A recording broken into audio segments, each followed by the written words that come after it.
They thought I was the thief.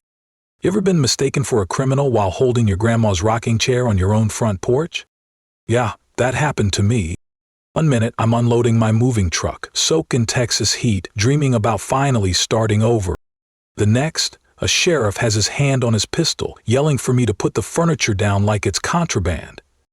All while Karen, tight ponytail, white-knuckle grip on her phone, is screaming across the driveway.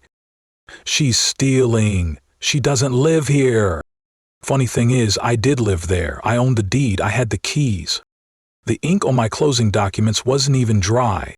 And yet, because of how I looked, where I was standing, and who I wasn't, I almost ended up face down on my own porch in cuffs while my dog barked his heart out. This story isn't just about one bad neighbor. It's about power, fear, and the quiet wars some people wage to keep folks like me out. But here's the twist. They picked the wrong person to mess with. Because I didn't move to the country to play by their rules. I came here to build a life. And I'll be damned if I let someone burn it down. Want to know what happened next? Stick with me. Because this isn't just a story about a flower bed and a rocking chair.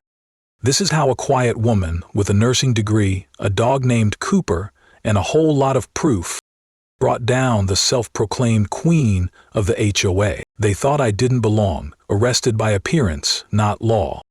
They say first impressions matter. Well, mine nearly got me arrested. Picture this. I'm standing in my own driveway, sweating through my t-shirt, gripping an antique rocking chair I inherited from my grandma, when a sheriff yells, "Ma'am, put the item down and show me some ID." And I wish I could tell you that was some kind of joke. But no. That was my actual welcome to Willow Creek Estates.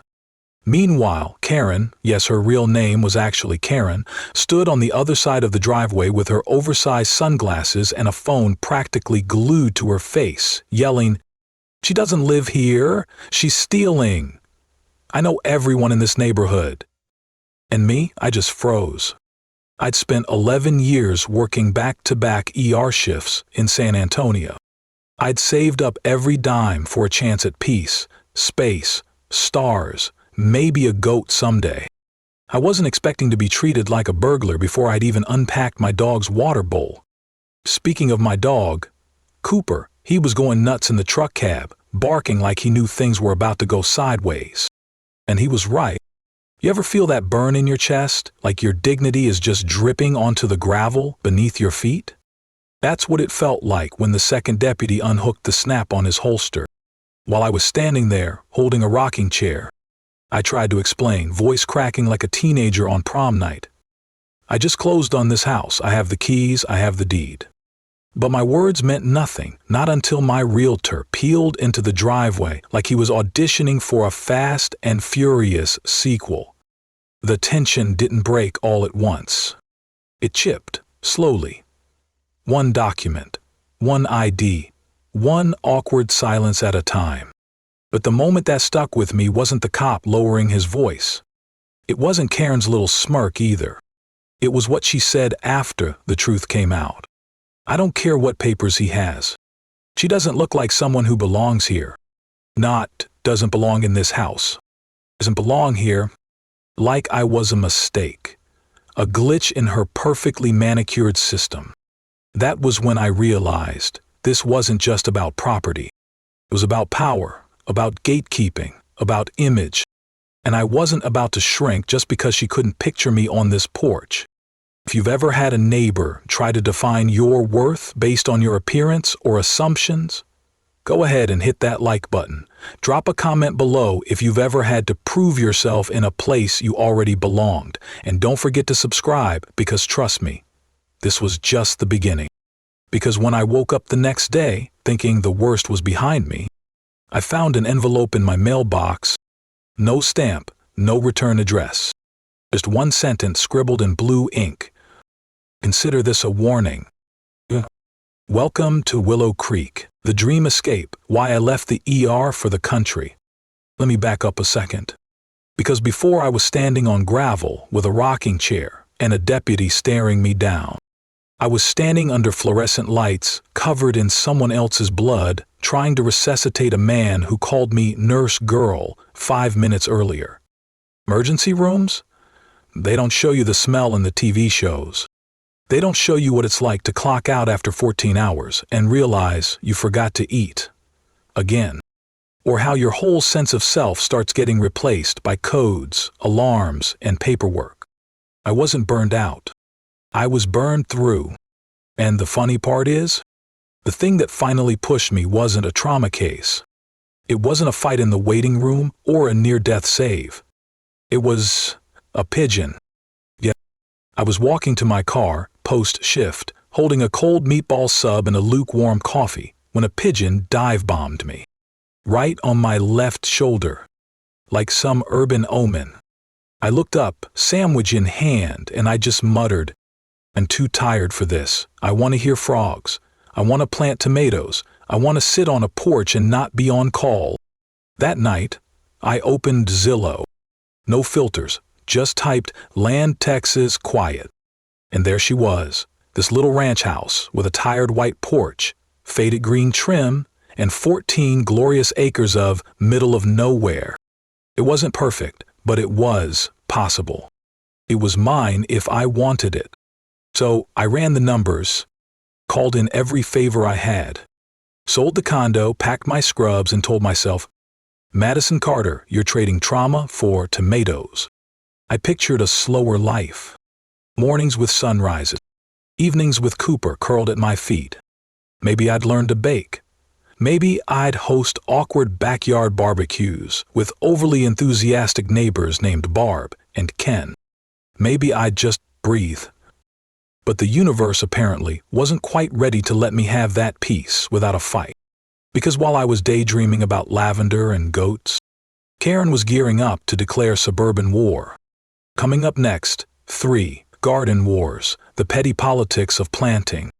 Because apparently some flowers are just too offensive for the suburbs. The queen of control, HOA, Karen, and the cult of power. Now look, I'm not anti-HOA by default. I mean, I get it. You don't want a neighbor building a chicken coop out of PVC pipes and screaming yee-haw every Sunday at 7 a.m. But Willow Creek's HOA? Oh honey, it wasn't about harmony. It was about control. And Karen, well, Karen wasn't just on the board. She was the board, at least in her mind. Let me paint you a picture. On my second morning at the ranch, I was planting wildflowers by the porch, little bursts of yellow, pink, and purple. Marlene from down the road even walked by and said, "Those'll look lovely in spring." But by that evening, there was a folded white envelope in my mailbox, no stamp, no return address. Inside it read, "You are in violation of Community Landscaping Code 14.2b. All front-facing beds must include uniform mulch or stone border. Unapproved flora must be removed within 72 hours. Consider this a warning." No signature. Just that last line, handwritten, like a threat dressed in khakis. Now mind you, I'd just moved in. Didn't even know where the water meter was yet. But Karen? She knew everything about me, what time I left for errands, what brand of mulch I used, whether Cooper barked too much during delivery hours. She wasn't just nosy. She was invested. Like HOA was her personal religion, and I was the neighborhood's new heretic. Turns out, Karen had been voted off the board months ago after an incident involving twin toddlers, sidewalk chalk, and a very aggressive letter about color coordination. But did that stop her? Nope. She kept old stationery. She forged notices. She monitored people's driveways with the commitment of a secret agent who'd lost her clearance. It was like she couldn't stand the idea of not being the queen bee anymore. And me? I'd become her favorite new stinger target. The kicker? She'd tell anyone who'd listen. "I'm just trying to preserve the value of this neighborhood." But value doesn't mean fear. And community isn't about control. It's about belonging, which clearly, to her, I didn't. But here's the thing about queens. Eventually, they overplay their hand. And when they do, Even the quiet peasants start sharpening their pitchforks. Next up, 4. Sabotage in the soil, when flowers spark fury. Because nothing says welcome to the neighborhood like crushed petals and surveillance photos. Roses in rage, from flowers to fake notices. I used to think flowers made people happy. Back in the ER, we'd get bouquets sent in all the time. Thank you for saving my dad. For Dr. Davis, with gratitude, that kind of thing. But apparently, in Willow Creek, flowers are provocations. And mine were treated like I'd planted weed instead of wildflowers. It started the morning after Marlene dropped off cinnamon rolls. I was finally feeling good. Cooper was chasing butterflies. I had my playlist going, planting foxgloves and black-eyed Susans like I was starring in a Hallmark movie. That piece lasted until 4:15 p.m. That's when I opened my mailbox and found another envelope. No stamp, no name, but inside, another violation. Community code violation. Failure to comply with approved landscape aesthetics. Remove unpermitted flora. Penalty pending. And scrawled at the bottom in blue ink, underlined twice. Final warning. Final? Final for what? For having taste? I wasn't even mad yet, just confused. So, I walked down the street. Looked at 5 other homes with the same kind of front yard flower chaos. Roses, vines, even an actual gnome riding a plastic flamingo. But no violations on their porches. Just mine. Coincidence? Please. That night, I barely slept. Every creak, every bark from Cooper, I jolted away. Then, at dawn, I stepped outside and froze. My flowers, crushed. Ripped from the roots. Petals scattered like confetti at a funeral. And on the porch step, a Polaroid. It showed me, kneeling in my garden, taken from a distance. From someone watching. Someone close. On the back, written in thick black marker. We're watching. I stood there, the Texas wind whipping the petals around my boots, and for the first time in this whole ridiculous nightmare, I got scared. Not just annoyed, not just insulted, scared and angry. I went back inside, grabbed my phone and texted Marlene. It happened again. She was on my doorstep 20 minutes later, holding coffee and a folder. Inside, HOA complaints, fake notices, anonymous letters. This isn't new, she said. Karen's been doing this for years, but no one's ever caught her red hand. Until now. Because I was about to install cameras. Real ones. High-def, night vision, motion triggered. And what those cameras would catch? Let's just say things were about to get real cinematic. Coming up next, 5. Red-handed at 2:17 a.m. How cameras unmasked a queen. Because the truth? Karen wasn't just watching. She was stomping through my yard in pajama pants and rage, behind the smile, discovering the family business of fear. You ever have one of those moments when your blood runs cold but your face still smiles? That was me. Standing on the porch of a house just past Marlene's, looking straight into the eyes of the man who tried to set my barn on fire. Except now he wasn't holding a gas can. He was holding a coffee mug that read Property Management Pro. And he was smiling like this was the 4th of July and I was there for hot dogs. Can I help you? He asked casually. I blinked. Yes, I just moved into the Carter place. Thought I'd introduce myself. He stepped out a little. No hoodie this time. Just a t-shirt with a logo. Whitmore & Sons, fencing, appraisals, land solutions. And suddenly, everything made sense. Karen didn't just have control issues. She had a side hustle in territorial terrorism. Run with her son. He introduced himself as Ethan. Mid-20s buzz cut, calm voice. The same face from my porch camera, except now clean-shaven and polite. Like the world's worst undercover villain in a family-run landscaping cartel. You do a lot of work around Willow Creek? I asked, trying to stay cool. He nodded. Yeah, Mom knows the area. She used to be on the HOA, so we get referrals. Helps us keep track of who needs assistance. Assistance. Buddy, the only thing you've assisted with is domestic terrorism and a pair of Walmart sweatpants. But I smiled, nodded, played nice. Then I got out of there like my boots were on fire. I ran back home, slammed the door, and called Melissa, my lawyer. Found him, I said. Who? The man from the porch, gas can guy. His name's Ethan Whitmore, Karen's son. There was a pause. Then Melissa said, well, that explained why he knew the layout. We escalated. Melissa filed for a protective order the next morning. Not just for me, but for Cooper. Yes, my dog got a line in a legal document. That's how real it had gotten. Then came the next hit. That afternoon I opened my mailbox to find an actual letter from the county zoning board. Notice of property violation, unauthorized structure. The barn. Karen and Ethan had reported it as illegal construction. Claimed I built it after purchase, without a permit. Now, if you've been following, you know that barn has wood older than sliced bread. But none of that mattered. They weren't trying to win. They were trying to exhaust me. That's when Marlene showed up again. She brought banana bread and a USB stick. Driveway cam caught this 2 nights ago, she said, sliding it across my counter. I opened it. There he was, Ethan, walking the property line with a gas can.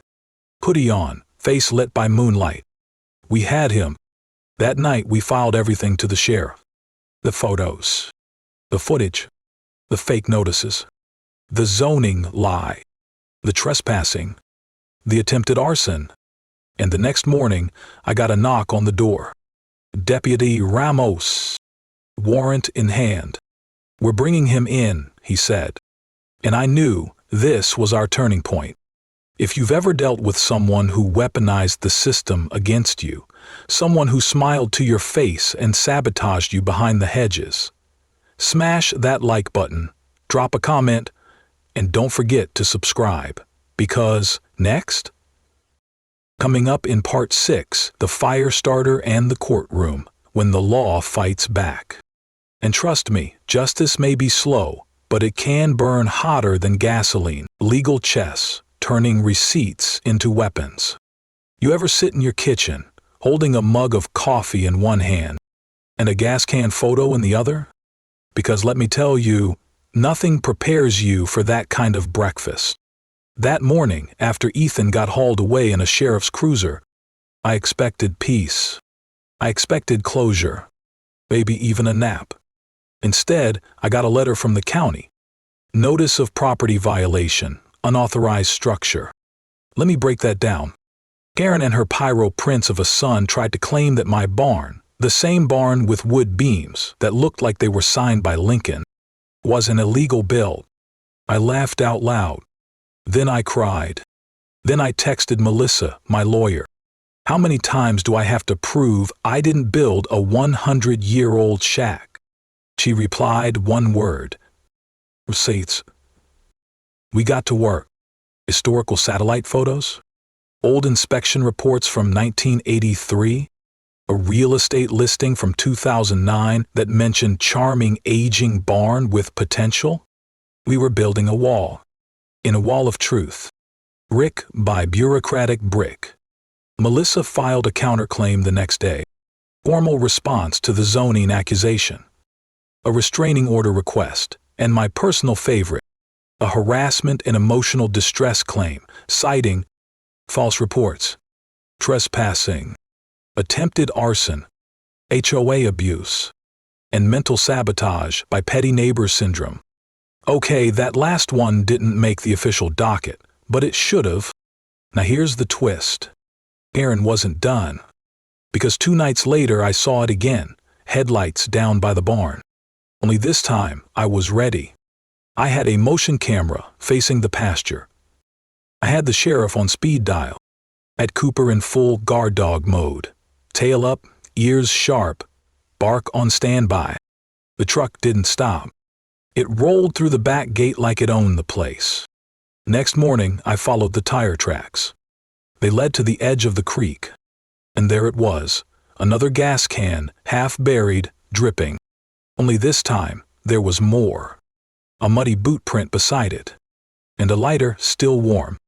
I handed everything over to Ramos, who looked like he'd aged 3 years in 30 seconds. "This is arson prep," he said, voice flat. "They're escalating." I didn't even flinch. Because at that point I'd passed fear. I was riding a wave of pure legal adrenaline. The next 48 hours were a blur of court filings, photo prints, statements. Melissa worked like a caffeine-fueled falcon. And then the hearing date came. I showed up in boots, Cooper's paw print on my pant leg, with a folder thicker than a Texas brisket. Karen showed up in pearls, smiling like she was hosting a book club. Except this book was titled How I Got Sued by a Woman with Receipts and a Ranch. Melissa laid out everything. The camera footage, the false HOA notices, the zoning lies, the gas can, the threat spray painted in red, "Walk away or we burn it down." The judge leaned back, rubbed his temples, and said, "Is this real life?" "Yes, Your Honor. This is Willow Creek Estates, where flower beds get you felony threats." By the end of it, Karen was court-ordered to stay off my property, cease all communication, pay restitution for property damage, and, my personal victory, remove her fake business signage from community posts. That last part, chef's kiss. I walked out of that courthouse lighter, well, almost smug. And Melissa? She turned to me and said, "Now we wait. Because people like Karen, they never quit after checkmate." Coming up in part 7, the final spark, a midnight showdown you won't believe. And trust me, this one's got fire. Smoke at midnight, from harassment to attempted arson. You know that eerie calm before a storm? When everything feels too still? That was my Friday night. Cooper was snoring on the couch, legs twitching like he was chasing bunnies in his dreams. Had my favorite fleece blanket, a half-drunk mug of chamomile tea, and for the first time in weeks, a full exhale. Or so I thought. At exactly 12:43 a.m., the security alert pinged my phone. "Motion detected, South Barn camera." I froze. Click. And there it was. A tall figure at the edge of the frame. Hooded. Moving slow. And in his hand? Another red gas can. My blood went cold. By the time I stepped onto the porch, heart pounding, the night was pitch black, thick, silent, heavy. Then came the sound. Clink, clink, clink. A lighter. I squinted. There he was. Ethan Whitmore. Again. Standing at the base of my barn steps, flicking a lighter over and over like it was a nervous tick. "Hey!" I shouted. He looked up, startled, his face caught in the glare of my porch light for just a second. It was him. No question. He dropped the lighter, spun, and bolted over the back fence like he trained with Olympic sprinters. I ran after him barefoot, Cooper barking like a possessed siren behind me. But he was gone. Again. By the time Deputy Ramos arrived, the only evidence left was the lighter, the gas stain on the dirt, and a trail of muddy footprints disappearing into the trees. Ramos didn't even bother sugarcoating it this time. "He's escalating. This isn't some prank anymore, Madison. It's a felony waiting to happen." I nodded, too tired to argue, too angry to sleep. Melissa filed emergency paperwork the next morning. His formal protective order, a list of prior incidents, and a declaration for intent to prosecute. And here's the kicker. That night, someone cut the power to my porch cameras, snipped the line right at the pole. They weren't just watching anymore. They were prepping. The next 24 hours were a blur. Replacing cables, backing up footage, installing battery backups and floodlights. Marlene came over with a baseball bat and an apple pie. She placed both on my counter and said, "Comforts for company, the others for company." And still, my gut told me it wasn't over. I was right, because 2 nights later, I got another call. This time, from Melissa herself, and her voice was shaking. "Madison, listen to me. Grab Cooper, leave the house, now." "What? Why?" "Karen bailed Ethan out. Ramos just called me. They think she's going to make one final move tonight." My whole body tensed. I threw on boots, wrapped Cooper's leash around my wrist, grabbed my keys, and ran for the truck. As I backed down the driveway, my headlights caught something. A flash of silver, a hand, a flame. And there she was, Karen Whitmore, hair wild, eyes wide, holding a flaming rag and staring straight at me like a villain in a horror movie. She dropped the rag and sprinted into the trees like a banshee. I slammed the truck into park, grabbed my fire extinguisher from the porch, and snuffed out the cloth just as Ramos's cruiser flew into the drive. Lights blazing, tires skidding. He burst out of the car like a linebacker, hands in the air. "It's not me," I screamed. "It was her, Karen!" And this time, he believed me instantly. He radioed for backup. "Karen!" She tried to vanish into the dark. But the woods weren't with her this time. The other deputy caught up to her just past the creek. Hands coated in diesel, shirt ripped, screaming about how I poisoned the neighborhood spirit. They took her in cuffs. And this time, it stuck. Charges filed. Attempted arson, harassment, trespassing, conspiracy. Karen Whitmore, the queen of HOA control, was now the queen of mugshots. For the first time in weeks, the Willow Creek sky felt wider, or cleaner, like it could finally exhale. What happened next? Well, justice is only justice if it changes something. Stick around for the final part of this story. Next up, 8, full circle, peace, pie, and a porch that stands tall. Because this wasn't just survival. It was rebirth, justice, legacy, and the porch light that stayed on. They say peace is a quiet thing. But for me, peace came with sirens, a courtroom, and a restraining order signed in blue ink. Karen Whitmore was officially banned from holding any HOA role, from setting foot on my property, and from contacting me in any form. Ethan, gone. Nobody knows if he skipped town or got scared straight. I didn't ask. But the real victory? It wasn't in the paperwork. It was in the silence. The silence that returned to my porch at night. The kind where frogs sing and the wind hums through the trees. Where I could sip my tea and hear Cooper's soft snores instead of boots crunching through gravel in the dark. 1 week after the arrest, Marlene brought over a surprise. A custom wood sign painted by the local artist down the road. It read, "Carter Ranch, established in resilience, protected by truth." I cried. Right there on the porch, cinnamon scone in hand, tears dripping down my cheeks, like someone turned on a faucet. Because for the first time in my life, I realized something big. I hadn't just protected my property, I had claimed my voice. I'd stood up not just to Karen, but to everything she represented. Control, fear, entitlement, the belief that kindness should yield to power, and that difference was a threat. And now the neighborhood was changing. The HOA board rewrote their bylaws, finally added real protections for residents. A new community liaison role was created. Guess who was nominated? Yep, me. I laughed when they asked. Then I said yes. Because if Karen had taught me anything, it's that people who shouldn't have power usually want it most. And the people who deserve power often need a push to accept it. So yeah, I joined, not to control, but to make sure no one else ever has to stand alone on their porch holding a fire extinguisher, praying the nightmare ends. And Cooper? Well, he got a hero's welcome. The sheriff's department gave him a little honorary badge. The neighborhood kids call him Deputy Wolf. Marlene crocheted him a new bandana that says, "Bark first, ask later." He wears it proudly. The flowers in my front yard? They're still blooming, bright, wild, unapproved by HOA design codes, and completely, beautifully mine.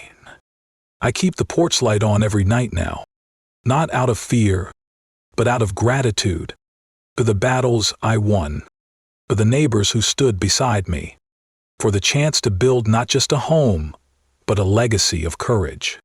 And if you've made it this far, if you've ever been bullied, harassed, pushed aside, or told you don't belong, let this be your sign. You do. You belong. Your story matters. And your porch light? Keep it on. Because someone, somewhere, is looking for proof that standing up makes a difference. And you? You might be the one who lights their way.